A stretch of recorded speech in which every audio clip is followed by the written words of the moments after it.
1975 সালে শেখ মুজিবুর রহমানকে হত্যার পর রাষ্ট্রপতি পদমর্যাদা নিয়ে ক্ষমতায় আসেন খন্দকার মোশতাক আহমেদ। মাত্র 81 দিনে ইতি ঘটেছিল তার শাসনামলের। পরবর্তীতে আওয়ামী লীগ যতবার ক্ষমতায় এসেছে এই 81 দিনকে বাংলাদেশের ইতিহাসের কালো অধ্যায় হিসেবেই আখ্যায়িত করেছে বারংবার। আসলে কেমন ছিল এই 81 দিনের শাসনামল?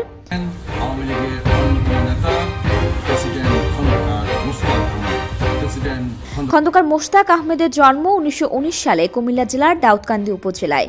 1971 সালে মুক্তিযুদ্ধের সময় তিনি প্রবাসী সরকারের মন্ত্রিসভার সদস্য ছিলেন। শেখ মুজিবুর রহমানের সাথে তার বেশ ঘনিষ্ঠ সম্পর্ক ছিল বেশ আগে থেকেই।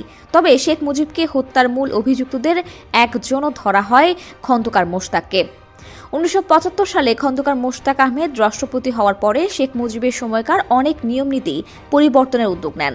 রাষ্ট্রীয় স্লোগান থেকে জয় বাংলা সরিয়ে বাংলাদেশ জিন্দাবাদ করেন খন্দকার মোশতাক।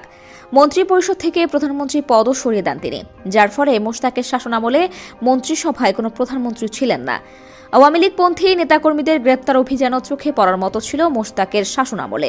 শেখ মুজিবের হাতে তৈরি রক্ষী বাহিনীকে বিলুপ্ত করে সাধারণ ধারার সামরিক বাহিনীর সাথে মিলিয়ে দেয়া হয়।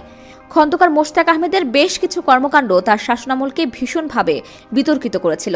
শেখ মুজিবুর রহমান হত্যাকাণ্ডের সঙ্গে জড়িত ব্যক্তিদের বিরুদ্ধে আইনি পদক্ষেপ বা বিচার যাতে না করা যায় সেই দায় মুক্তি দিয়ে 26 সেপ্টেম্বর ইনডেমনিটি অধ্যাদেশ জারি করেন এবং 1996 সালে আওয়ামী লীগ পুনরায় ক্ষমতায় আসার পর ইনডেমনিটি আইন বাতিল করা হয়। 75-এর 13 নভেম্বর জাতীয় 4 নেতাকে কারাগারে হত্যা খন্দকার মোশতাকের নির্দেশেই হয়েছে বলে ধারণা করা হয়। জেল হত্যার ঘটনার পর 3রা নভেম্বরই খালেদ মোশাররফের নেতৃত্বে অভ্যুত্থানে খন্দকার মোশতাককে ক্ষমতাচ্যুত করে কারাগারে প্রেরণ করা হয়। সবশেষে মোশতাকের শাসনামলে নেয়া এক চাঞ্চল্যকর সিদ্ধান্তের কথা জানা যাক। পত্রপত্রিকার খবর থেকে জানা যায়, তৎকালীন মন্ত্রিপরিষদের সিদ্ধান্ত নেওয়া হয় যে রাষ্ট্রীয় পোশাক হবে খন্দকার মোশতাক আহমেদ সবসময় যা পরে থাকতেন সেই আচকান ও শেরওয়ানি।